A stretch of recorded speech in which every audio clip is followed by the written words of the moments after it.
सरल हिंदी में कहानी। एक बार की बात है, एक बहादुर सैनिक की कहानी है। युद्ध के बाद वह एक अजीब सच सामने लाता है।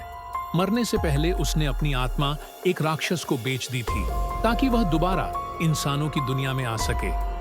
इस सौदे की वजह से उसका शरीर बार बार 4 तरह की पीड़ाएं सहता रहा, लेकिन फिर भी वह बहुत ताकतवर बन गया और अकेले ही सब दुश्मनों को हरा दिया। जब वह अपने घर लौटा तो देखा कि उसकी पत्नी के पास एक और आदमी था और एक बच्चा भी जो उसका नहीं था।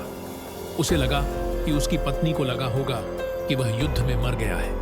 वह बहुत गुस्से में आ गया और उस बच्चे को मारने की कोशिश की।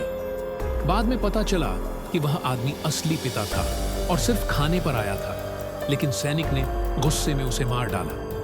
उसकी पत्नी दुख में आत्महत्या कर बैठी। अब वह सैनिक अपनी गलती पर बहुत पछताया। समय बीतता गया। एक दिन राक्षस उसकी आत्मा लेने आया, लेकिन सैनिक ने चालाकी से उसे कैद कर लिया और ऐसा उसने पूरे 8 साल तक किया। इन सालों में सैनिक एक लोहार, लोहे का काम करने वाला बन गया और छिप कर रहने लगा।